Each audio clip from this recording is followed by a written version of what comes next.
Has the question to why zombies are so popular ever crossed your mind? They aren't uncommon in tales of the apocalypse, and to some extent not in fantasy settings either. I guess it wouldn't be unfair to say that while stories around the zombie apocalypse might be taking new forms from time to time, the theme always seems to be the same. That of the infected not knowing that they are in fact zombies and mindlessly consuming flesh. So what is it that intrigues us so much? And I will of course make sure to tie this all back to what it means for us in our fantasy creations. So let's get into it.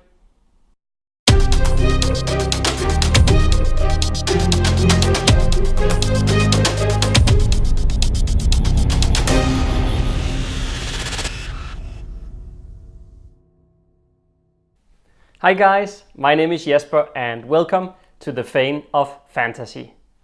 This channel is all about giving you inspiration to master your craft and create fantasy that will truly immerse your audience. I hope you enjoyed last week's video on cursed items. In the question of the week I asked, do you agree that these 4 steps will help you to facilitate better cursed items? So I do hope to see some of your responses over there. I placed a link right here on the screen to that video so you can go over and comment. So, zombies. Well, before we get to why I believe they are so popular, let's understand their origins a bit better here. So, background is always important, wouldn't you agree? Let's begin our explanation with defining what the zombie is. In its broader sense, it's a person who has lost his or her sense of free will with an overwhelming desire for human flesh. They are frequently depicted as shambling and rotting and are dead people who have been somehow reanimated. I think that probably encapsulates pretty accurately the common understanding of a zombie. But where did all of this fascination come from? Well, in 1968, George Romero released the movie Night of the Living Dead, which is widely credited with launching our understanding of zombies. However, the word zombie wasn't actually used in that movie at all. The creatures were referred to as ghouls. In fact, it wasn't until 10 years later, when Dawn of the Dead came about, that the term zombie was actually used. However, the myth of the zombie is much older. While the American pulp magazines of the 1920s and 1930s had tales of the vengeful undead, the stories about zombies first appeared in Haiti in the 17th and 18th centuries.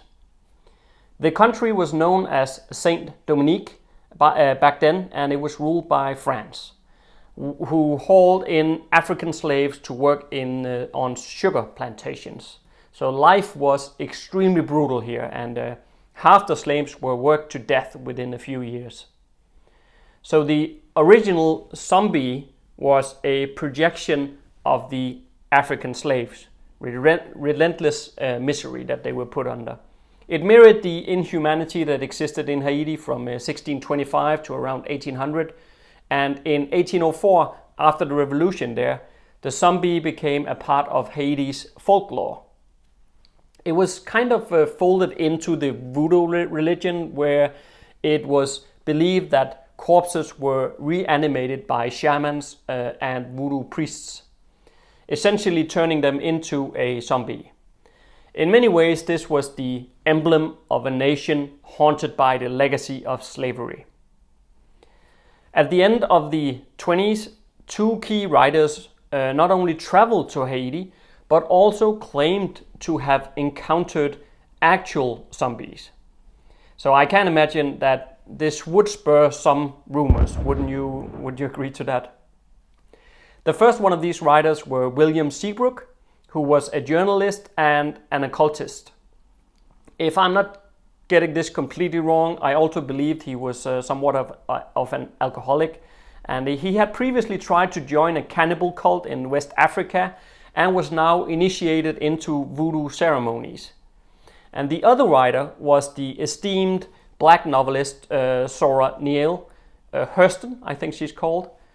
She was interested in Haiti as a model of black independence and trained as a professional anthropologist.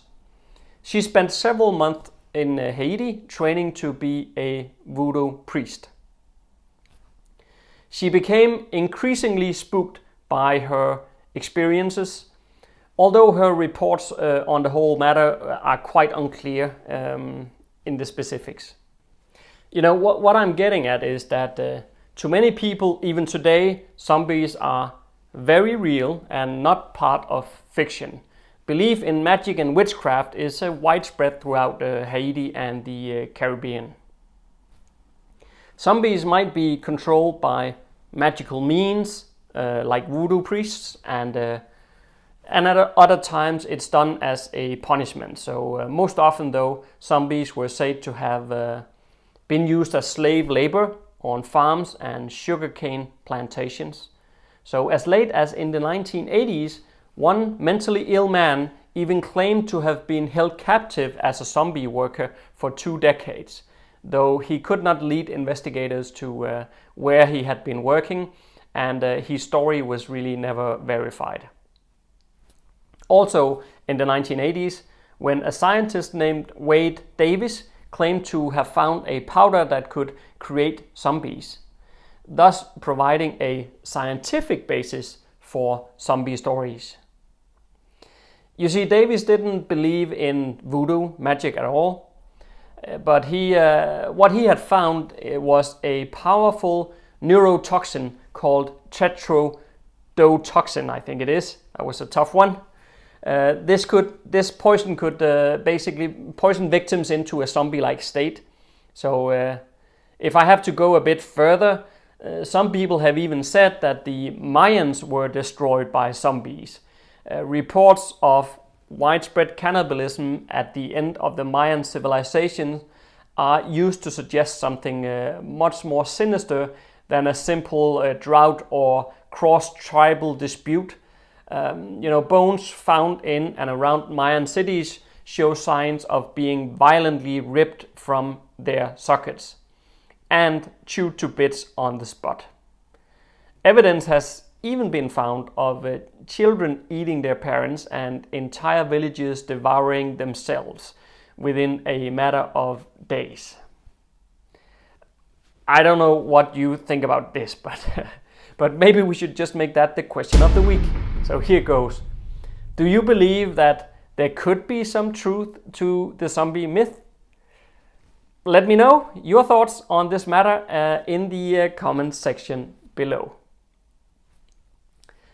This could turn quite interesting. I'm keen to see what you think about this, but I think that what we can say is that for the large part, zombies are a myth in today's day and age.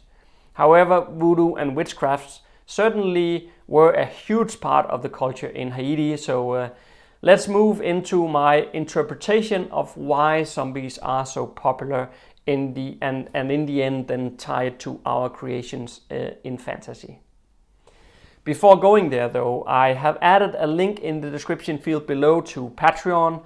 I really appreciate the support I'm getting over there. You are my main people, so thank you so much. That is what allows me to focus on producing better and better quality for you in these videos. My wife and I have been watching all the seasons of The Walking Dead, and we really do like it. But what is it about these walking flesh-eating corpses that is so fascinating? If you can accept for a moment that the zombie apocalypse is a metaphor for the turbulent world we are living in at the moment, then there is in part an explanation to be found. Consider these elements for just a second.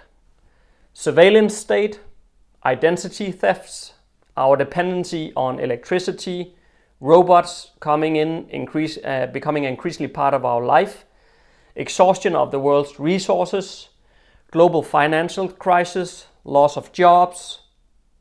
I'm sorry, I didn't mean to go all dark and depressive on you here, but I do have a general positive view on humanity, but I mentioned this to support and argue that I believe this lies at the root of why zombies are so popular. You see, perhaps once again, like with the slaves in Haiti and the zombies has once again become a representative metaphor. It's perhaps a sign of our fascination with a dying world, but even more so an expression of a latent existential disconnect. It's like dazed consumers, like batteries powering the matrix of capitalism who spends money on psychotherapy, self-help books and medicines while being surrounded by beautiful homes, nice cars and so forth that are at the heart of our fascination with zombies.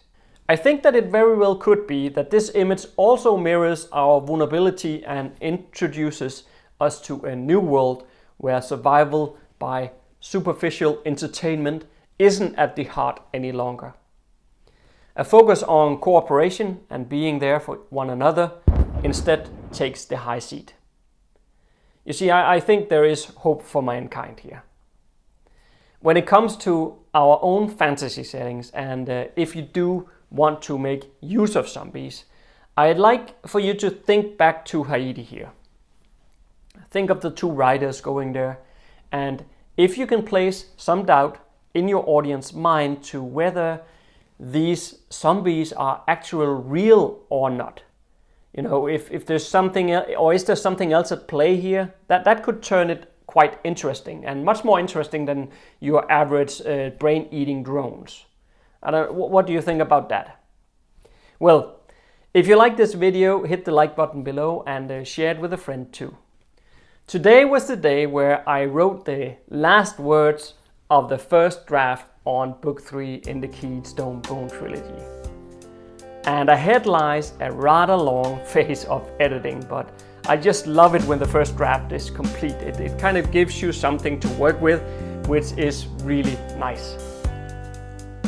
In the meantime, you can get a free behind the scenes look of if you click right here on the channel banner where it says exclusive download.